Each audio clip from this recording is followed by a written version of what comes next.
Good to have you with me. And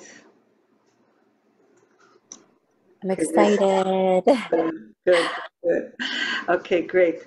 So, okay, it's an amazing sikha. It's being recorded, so just be aware of that.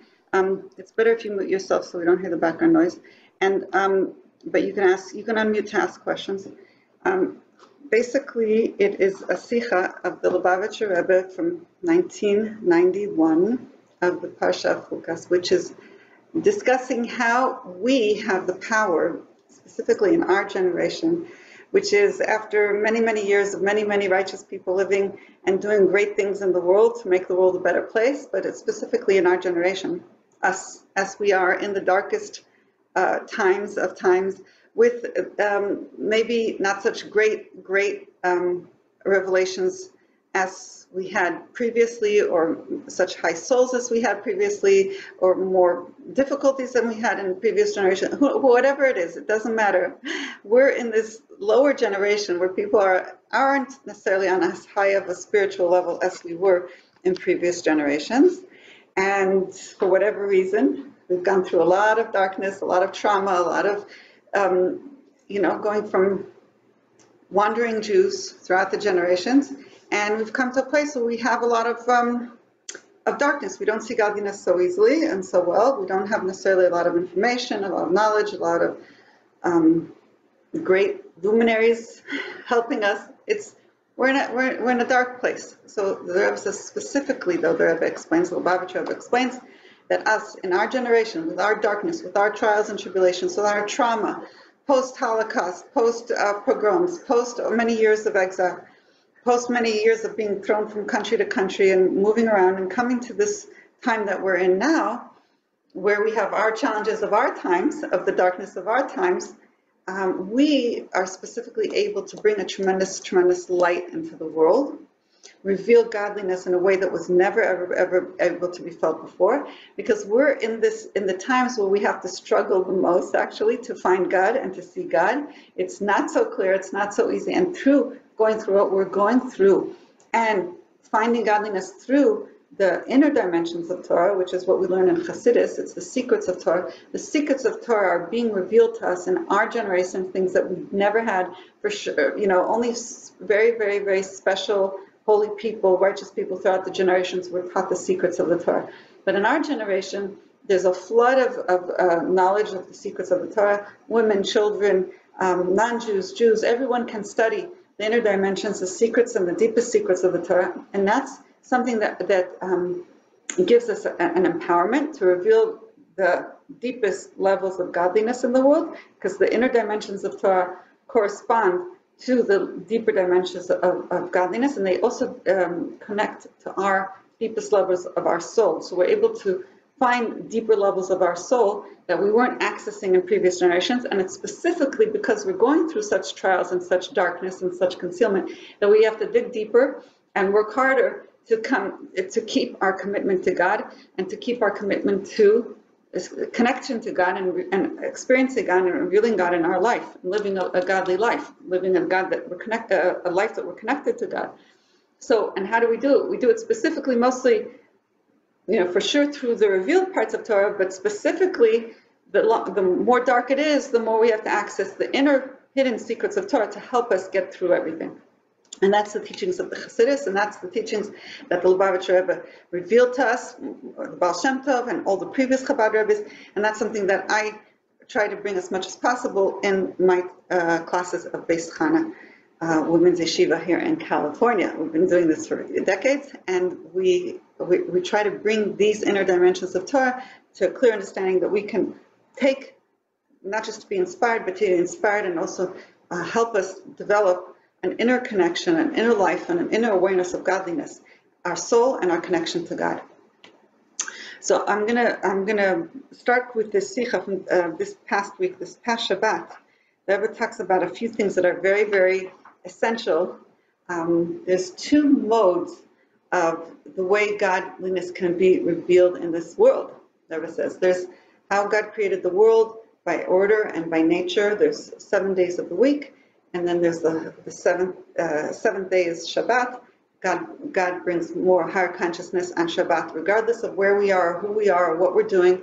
The holiness of the Shabbat comes in on the seventh day, and this order was established according to the days of the week as the sun rises and sets. So it's a set thing. There's always 7 days of the week. There's always Shabbat on the seventh day. No matter what we do or what we don't do, Shabbat comes, and there's this ascent of holiness and a revelation of godliness in the world, of a holiness of Shabbat. Whereas there's also the days of the month, and God established another order, which the world goes by, which is the days of the month that are set according to the moon. And we're given a commandment. One of the commandments is to establish the first day of the month, and it used to be the Bet Din, the actual court, Jewish court would establish every month, depending on how you see the moon and when we saw the moon, and witnesses and all that. It's a whole part of Torah, how they established the day of the month. But basically, the day of the month was given to us as humans, according to our sight and our experience of when the moon was becoming new, renewing. That is when the day of the month was established. So that represents our ability to make an effect of godliness, how it's being revealed in the world. And based on that was established the yantivs, the holidays, depending on the day of the month. So we brought this holiness of the holidays every month, or whatever month it was, that holiday that was of that month. Not every month has a holiday, but whenever there was a holiday in that month, that was established by us humans in this world, bringing a certain dimension of holiness depending on how we experience the world. And that represents our ability to also, through our mind and our talents and our abilities, to bring godliness, which is beyond the world, the Rebbe explains, into the world. Meaning this holiness that we bring on the holidays is an experience of bringing holiness that dependent on us to establish it, to bring this level of godliness. And we do it through our mind. So the 7 days of the week represent God's 7 emotional attributes, and the 10 powers of bringing godliness in the number 10 represents the 7 emotive powers plus the 3 intellectual powers, and that's all the 10 sefirot. The 10 sefirot of godliness are mirrored in us, in our soul, and we have 3 powers of intellect and 7 emotive powers. So by bringing our brain, our consciousness, our awareness, our ability to perceive godliness, we can bring godly awareness into the world more than just is done by the order and nature of God revealing himself in the 7 days of the week, meaning in the natural order of things. So there's a natural order of God revealing himself in the world, and then there's a level of godliness that we can reveal in the world beyond what God normally would do according to nature, and it's done through us taking a part in affecting a change in the world. And we do that through learning Torah and keeping mitzvahs, which is something that's beyond worldly, gives us a power to refine the world and elevate our body and our world around us through seeing the world and experiencing the world through the Torah and the mitzvahs as they are in this physical world, but more and more so, not just Torah and mitzvahs, but specifically, mostly through what we said before, the inner dimensions of Torah. There's the outer dimensions of Torah, and there's the inner dimensions of Torah. The outer, external dimensions of Torah is like what we're allowed to do, what we're not allowed to do. That was given to us on Mount Sinai. Then, though, there's the body of Torah as it was interpreted and explained and addressed by the rabbis throughout the generations to adapt the Torah, the do's and the don'ts, to the times that they were living in. And that's also do's and don'ts. So there's that dimension of Torah, though, that was added to by human intellect, by human understanding, adapting the Torah to, with the rules of Torah to what was allowed and what needed to be done in each generation. And aside from that, there was another aspect of Torah, which is the Chassidus, which is the inner dimensions, which is also we reveal as the generations go by, and we reveal more and more. And that's, we reveal, like we're doing right now, through learning Chassidus, learning the teachings of the Rebbe, the deeper dimensions of the soul level. And this is being revealed more and more and more as the generations continue. Specifically in our time, we see it way, way, way beyond what was ever revealed in previous generations. Especially, you know, that women can study it and teach it and learn it and reveal it too. That's, you know, 100 years ago, We didn't have that. So even 80 years ago. So let's look inside. We have God as He is revealed within nature, and then how we take a part in it and can reveal godliness as it signified by the number 10 through our intellect, our understanding, our learning of the inner dimensions of Torah, and that represents the 10. Now, the Rebbe says this concept also of 7 and 10, we have when we have the idea of 17 together, which is the 17th of Tammuz, which is a fast day. So the fast day that's coming up, it's next Shabbat, this coming Shabbat, is the 17th of Tammuz, which is a fast day for the destruction of the temple. So in general, the Rebbe says there's two aspects to a fast day. There is the aspect that why are we fasting? Because we're taking stock of what we messed up. And why the Holy Temple was destroyed was because we did things that we weren't supposed to do as a nation, and that's what happened. So we're trying to fix it through a fast. Now, the inner dimension, though, of a fast, Rebbe says, is that it's a day of will, meaning God. The inner dimension really is that God really wants us to have an inner connection to Him. He wants us to be close.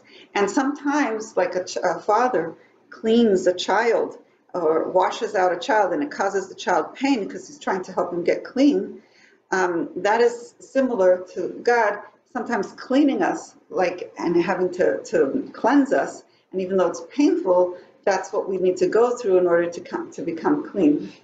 So that's similar to the concept of the inner desire of God for us to have this fast and go through the pain of fasting is just so we can come closer to Him, clean up all the schmutz, so clean up the stuff that's covering up between us and God, so we can come closer. So the inner will of the inner desire of God through a fast day is for us to come close.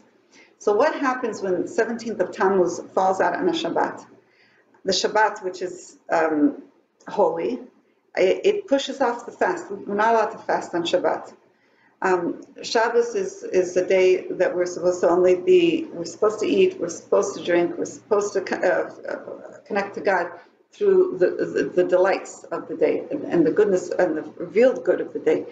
So what happens? The fast day is pushed off to the following day. So this year, instead of fasting next Saturday, we're going to fast on Sunday unless Mashiach comes, and then we don't have to fast at all. Times the Mashiach, all the days will be transformed from fast days to holidays. That's what we're taught. Not just to a regular day, but to a holiday. Okay, so the concept is that the Rebbe says when Shabbos falls, 17th of Tammuz falls on Shabbos, there's an extra special dimension going on over here. Why?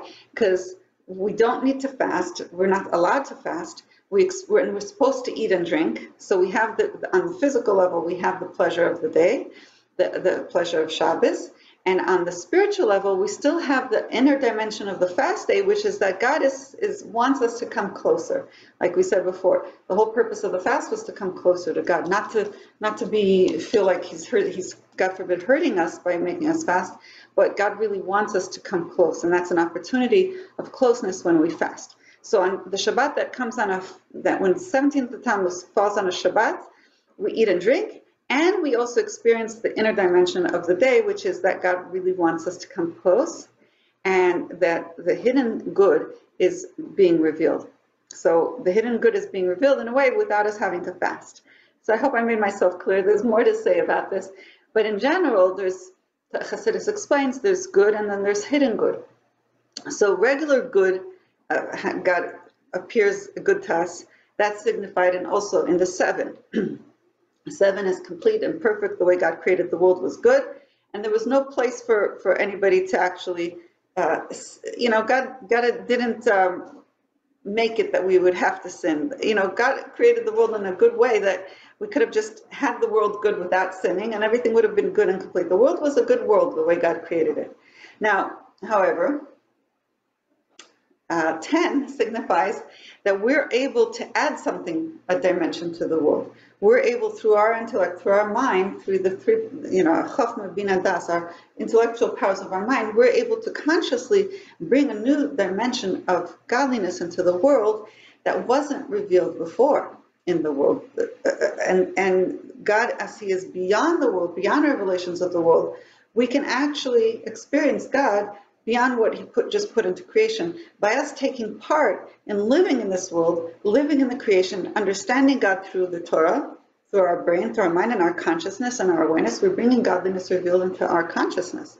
So this is a level of godliness beyond the world that we're able to reveal in the world as humans, created beings in this world, using our faculty of our mind and experiencing God in our consciousness. And this takes being in this world, in the physical world, where God is not as revealed, and we experience life, and we go through life, and we learn inner dimensions of Torah specifically, which gives us a clue of godliness as He is beyond the revealed parts of the world that God put Himself in a revealed way. Through Chassidus, we can understand God in a much, much deeper way, and a much more inner dimension of godliness, which wasn't revealed to us at the time of the giving of the Torah. When God gave the Torah, He revealed basically the revealed parts of Torah. And now, in our times, we're learning parts of Torah that were not given to the Jews in the desert when they were at Mount Sinai. It was only given to very few people throughout the generations. And now, in our world, as we know it now, everybody can learn the inner dimensions of Torah. Women, men, children, as I said, we all can experience the inner revelations of godliness through the inner dimensions of Torah, which is Chassidus, which is an unbelievable thought. God revealed His external part of Torah, and at the time when the Jews were in the desert, and He's revealing His internal parts of Torah and inner dimensions of godliness Himself, because God is revealing Himself through the Torah. So we understand God's wisdom and God's will and godliness itself through the inner dimensions of Torah that we're able to learn now, which is Chassidus. So it's an unbelievable phenomena that we have this ability to connect to God in ways that they weren't able to connect to God in the time of the desert, even when they were at Mount Sinai, and which is an unbelievable thought when you think about it. Let's go back inside. Yes, so the written Torah, the Rebbe says, how God gave it to us, it gives us the ability to reveal good that is easy to see as good. Tov Galui, revealed good. And whereas the later parts of Torah, as they are revealed through humans studying the Torah and understanding the Torah with their human brains, we can reveal actually the good that's hidden in the world. And it's beyond, God's good that's beyond this world. Meaning we have to dig a little deeper, and through understanding God a little bit from more of an inner dimension of seeing the world, through understanding with our human brain that we can find godliness, the hidden godliness and the hidden good, we're able to bring a revelation of godliness in the world that wasn't apparent or revealed at the beginning. Meaning the hidden good, when something appears bad or appears not right and not good, it's really, in truth, all good, because God is all good. God doesn't bring anything really bad. However, it appears bad, and we need to pull ourselves apart and pull the concepts behind and dig deeper to see God in it and how God is really good. So that takes our effort. But we have the ability, though, to see how God is beyond this just level of godliness as He reveals Himself as the regular good in the world. We're able to reveal an outer worldly, above the world good that in this world on the outset doesn't appear good because it doesn't fit so much with the world. It's beyond this world. So on the level of this world, it looks like it's bad because we only see it from the perspective of this world.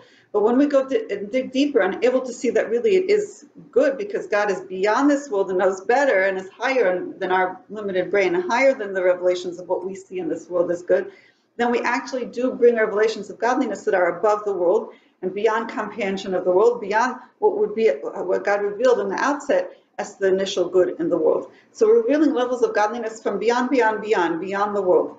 And they're so beyond that at the outset they appear as not good because they don't fit. They're beyond the world. And when we dig deeper and see, no, this is all God, we're able to see a level of godliness that is really, really good in its inner core, because God is all good. So I hope I made myself a little clear. And I'll give you time for questions at the end.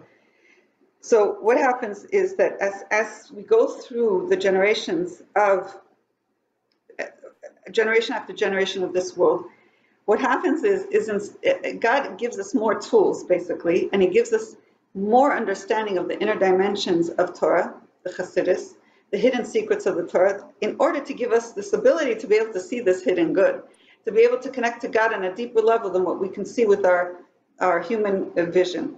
And we're able to reveal godliness that's hidden. And that's through learning Chassidus, learning the inner dimensions of Torah. Now, similar to that, we had in this miracle that happened to the previous Rebbe, this coming a week, we're celebrating the 12th and 13th of Tammuz, which is the day that the previous Rebbe was exonerated, and he was able to leave. He was sent to exile by the Russian government, and instead of being killed or exiled, he was let out. And then he was actually sent out of Russia. And the previous Rebbe was sent out because he was promoting and spreading Torah in Russia when the communists do not want Torah being taught. They didn't have really freedom of religion. And the previous Rebbe was sent out of Russia as a result of this release from the imprisonment and his exile. And he was able to come back home. And then afterwards he was sent out of Russia. And because of all these trials and tribulations, he was able to come to America and then start spreading Torah and Chassidus in a much, much greater and broader way than he was able to do in Russia. So till now, I mean, he established the Chabad movement in New York, which is now spread worldwide around the world. This would not have happened had he not been expelled from Russia, because he was doing what they considered illegal in Russia, teaching Torah in Russia, and he was captive and then thrown out of the country. So that whole experience of what seemed bad and was bad at the time, it was hard and difficult, but really had an inner purpose, inner dimension of good. And that was revealed later. As we see now, we can look back and say, yes, it was all good. He experienced that, and that got him out of Russia into America in a way that he was able to establish Torah, and in a way that it's now all over the world through the Chabad movement. Chabad emissaries all around the world, the teachings of Chabad are all on the internet everywhere, and it's just like changing the world. So, but we weren't able to see that at the outset. At the time of the previous Rebbe, it seemed like things were bad, and it wasn't revealed good. So let's continue. So the Rebbe says that we can learn from this, that specifically in our generation, where we're hurting and we're in darkness and we're in pain and we don't feel that we're on such high level souls, and we're struggling to see the goodness of God in this world. Still, we have this ability. One is to reveal godliness in the world, and also we have the ability to make something new, to reveal godliness that doesn't seem like godliness, but we're able to reveal godliness in a way beyond the world through learning Chassidus. So the Rebbe says when we wake up in the morning, the first thing we do is we thank God for giving us our soul. And we say, Modeh ani lefanecha, thank you, God, for giving me back my soul. And thank you, right? And this is a natural thing. Every day we wake up, God is kind enough and gives us another chance and gives us our soul back to be in this world. So thank you, God, for giving me my soul. That's the order of creation. Then we say, the next verse that we say when we wake up is something more. We add to this. We say, Rabba emunatecha, great is your emunah. Emunah is belief. So it's interpreted that it's God believes in us. God trusts us that we're going to do something good in the world today. Otherwise, why did he give us our soul back today? So we're acknowledging that God is giving us a trust and a belief in us. He's giving us not just the soul and expecting us to return it, as a failure, but he's giving us our soul to do something that he feels we can do in the world, that he wants us to do in the world, and he's trusting in us in a great way. Rabbi Menachem, great is his trust in us. He's trusting us in a great way, and that we're going to bring godliness revealed into this world in a great, grand way, Rabbi, in a big way. So, another thing that Rebbe says is like when first thing we do when we wake up, also after we say Modani, we start saying blessings, and we bless God for opening up our eyes. We bless God for Matir Suim, that we're able to move around, we're able to get up out of bed, and also there's a bunch of blessings that we thank God for the normal things that we're able to do, the getting dressed, standing straight, all the things that we're doing in the morning. We're thanking God for the ability to do that. Then, after we thank God for the normal things that we recognize and appreciate that God gave us the ability to do, we thank God that he gave us the Torah. So the Torah is giving us powers that are beyond this world. So we're acknowledging God for giving us our soul back, giving us our ability to take care of our soul within the body in the normal way. And then we're acknowledging God for the Torah, which is beyond the world, and being able to reveal godliness in this world, which is beyond the world, and that's through learning the Torah, specifically the Torah of Chassidus, which is the inner dimensions of Torah. So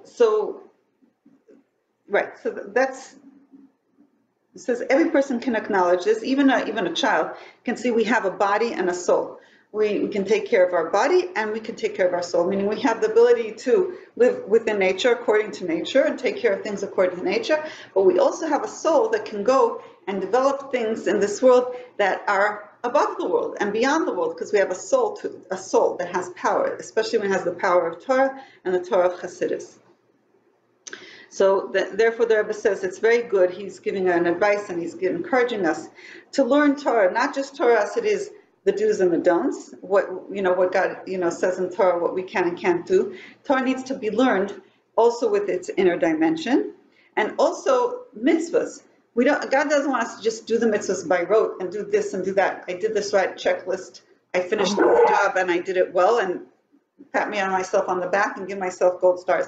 The purpose of the mitzvahs is also to have the inner connection and the inner dimension of it. So, which would want us to do it with kavanah, with intent. The intent is to connect to God and to think of the connection to God as we're doing the mitzvah, as we're saying the blessing, and then also to come to focus. That would also bring us to a place where we would want to do the mitzvah a little bit nicer, a little bit better. It's not just we're schlepping through it and we're barely managing to do what we have to do.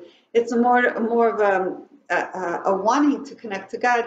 So when we have that intent that we're on a level of an ability to connect to God through this mitzvah, we do with much more enjoyment. And he gives the example of tzedakah. We could get, of course, if we give tzedakah just without any intention, it's still, we get the mitzvah. But how much more better is this if we're giving the tzedakah with joy and delight, with the sever panim yafos, with the smile, meaning that we're glad that we're connecting to God as we're doing this mitzvah.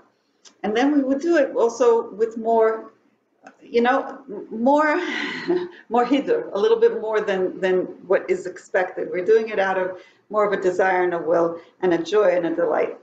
So let me see what else he says. Yes, tzedakah. So the main thing the Rebbe says is that the geula amitis v'shlema, the true and complete redemption, should come and bring us to a place where all the days of fast days will transform into days of joy and rejoicing and holidays. So completely transformed, and that's what's going to be in the times of the geula, that they will be transformed. And so the Rebbe says, even now, we can see, while we're in Galut, while we're in exile, we can see that there's a lot of miracles. And we should come to a point where we could start keeping track and saying, okay, what was the latest miracle that I saw? Try look, basically, I was saying, try seeing the miracles, looking at them, and trying to remember what was the latest miracle. That's where he wants our mindset to be. And the main thing is that all of us, and all the Jews will come out and will come to the third temple in Yerushalayim, in the holy city, in the holy mountain, in the third temple in the base of Mikdash, immediately. Take it from me, Mamash. So this is a short synopsis, a quick synopsis. It's 12:43, and I would love you, if anybody has questions or comments, to unmute yourself and join the conversation.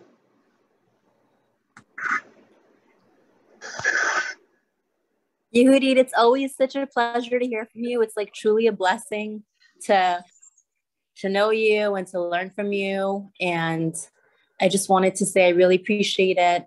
And God willing, we should have so much simcha where God willing, like, you know, we all learn so much from each other that God willing, we can all share more and more. Amen. Amen. Amen. Thank you. Elisha, I give you a bracha that you should have this feeling of Hashem being with you and close to you and counting on you and giving you extra special powers every moment of your life. Feel God is with you, empowering you, and giving you that strength to be an illuminator. That's what you are. Your neshama is full of light, and you're able to shine your light all the time. That's my bracha, that you should feel it. Your neshama is able to shine its light all the time, but we should all feel it. You, me, everybody. Yes, for all of us. Amen. Yes, amen, amen. For all of us, for all Am Yisrael.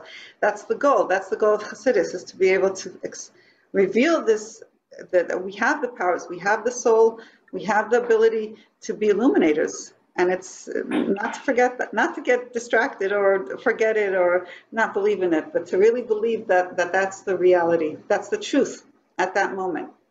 Amen. Yes. If there any other truth comes in, any other worry or any other insecurity or any other thoughts that it's not true, we know it's not true. That's okay. Okay, anybody else wants to say something or ask something? Otherwise, I'll exit. Oh, also, Belina, or like, yes. You know, God willing, I'd love to have you, my family in general, like, would love to have you over, so we can have like a whole bunch of women. And my mom always does like Tehillim readings, and God willing, I should be able to take on more mitzvot myself and be inspired to, which I am inspired, to take on more mitzvot. Amen. Amen, amen. All of us. They say it's good to take one mitzvah at a time, and even to take on that mitzvah for only to take it on for a limited time, meaning to take it on to do it once or to do it 3 times. But and then if we want to take it on longer, we take it on longer. The reason I've heard, I mean, this is a friend of mine, Muhammadina Zwibo is the one who suggested this. She said, because if we take on a mitzvah that we're going to do this from now on forever, and then we end up not necessarily doing it forever, then we might feel bad about ourselves and feel low. And we don't want that. We want to feel always empowered. So her recommendation is, if you take on a mitzvah, take it on for 1 time or for 3 times, and then decide if you want to continue that mitzvah or not. And then hopefully you will. And if you don't feel that you failed. Okay? I hope that makes sense. It made sense when she said it, because the Yetzer Hara wants to make us feel like we failed. So sometimes when we're feeling good and feeling empowered, we'll take on more than really is maybe take on more than we will actually follow through it, and then the Yetzer Hara is very smart and gets us to feel bad about it. So it's better to be 1 step ahead and take on less, and then continue if we have the power and the ability to continue. Anybody else? It's nice to see you, Charachol. It's nice to see you. Have you, Karen? So I'm gonna sign off, and I hope to see you all in Yerushalayim. We shouldn't have to fast. We shouldn't have to experience any of the externals of what doesn't appear good. Only the internal goodness revealed. How everything's really, really good. Amen. Amen. Take care. Be well. Tada. תודה לכם. Be well. הצלחה.